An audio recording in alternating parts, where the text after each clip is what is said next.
faizin topluma yansıyan yönleri var. Fakat bu yönlerden önce bunun esasi unsuru kapitalist sistemle yönetiliyor olmamız.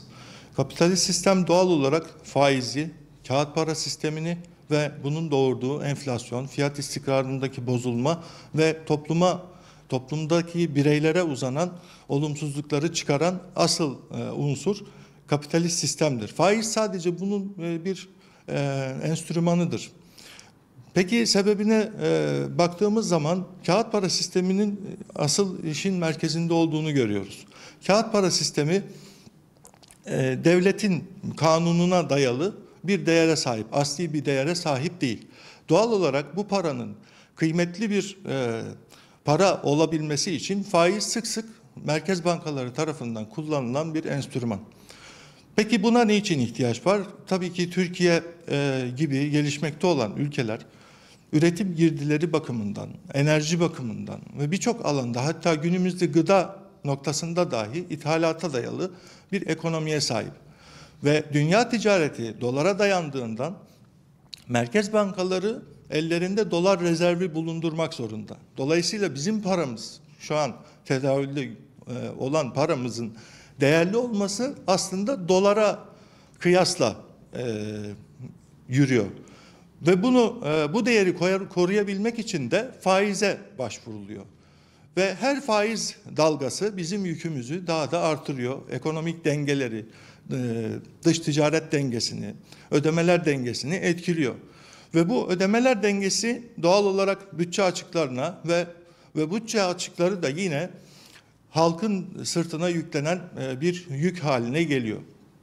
Ve bunun yansımaları elbette insanların işlerini kaybetmesi, istihdam sorununun ortaya çıkması. Çünkü paradan para kazanma konusu ve üretim girdilerinin maliyetinin artmasından dolayı insanlar, daha doğrusu yatırımcılar, üretim ve bunun sıkıntılarıyla uğraşmak yerine daha kolay olan faize başvuruyorlar. Böylelikle faiz getirisi için sermaye bankalarda toplanmış oluyor ve bunlar krediler olarak halka sunuluyor ve kapitalizmin temel mantığında tüketim ekonomisi hakim olduğu için insanlar tüketime teşvik ediliyor ve bu kredilerin doğurduğu borç yükü halkı her gün aslında daha bir bataklığa sürüklüyor. Temel ihtiyaçlarını dahi krediler yoluyla, ihtiyaç kredisi adı altında veya başka isimler altında çıkarılan kredilerle borç yükü altına giriyorlar ve bunu ödeyemez duruma geldiklerinde haciz ve idari takip gündeme geliyor. Ve biz bu yansımayı nasıl görmüş oluyoruz? Boşanmalar ve hırsızlık, gasp ve insanların psikolojik depresyona girmeleri, hatta intihar olaylarına rastlıyoruz. Temelde işte sistemin toplumu getirdiği nokta aslında bir nevi köleliktir. Bu köleliğin asıl hayata yansıdığı sonuçlarıyla biz karşı karşıyayız. Bu da doğal olarak insanların huzursuzluğuna, mutsuzluğuna ve toplumsal çöküntüye sebep oluyor.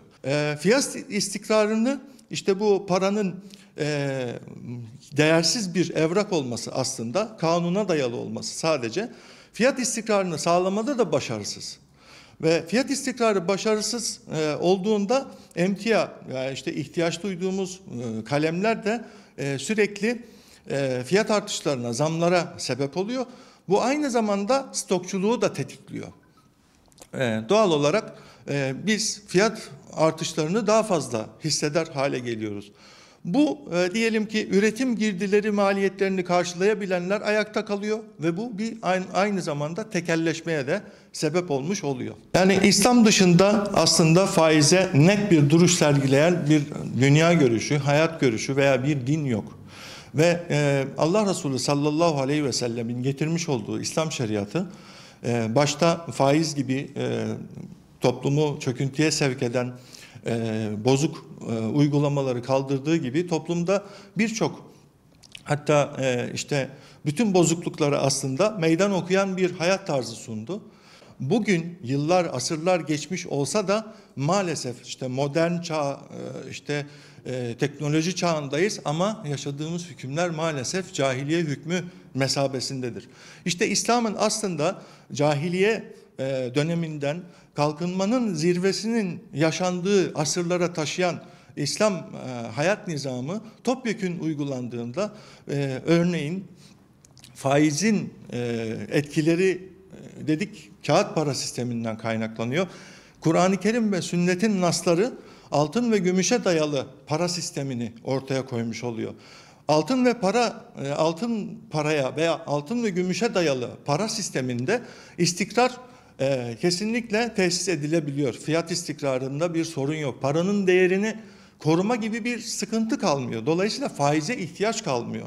Stokçuluk zaten İslam literatüründe haram kılınmış bir unsur ve tabii ki bu da doğal olarak İslam'ın öngördüğü, İslam'ın ortaya koyduğu ekonomik sistemde fert her insanın temel ihtiyaçlarının karşılanması ve lüks ihtiyaçlarına da imkan tanınacak ekonomik ortamın sağlanması esastır.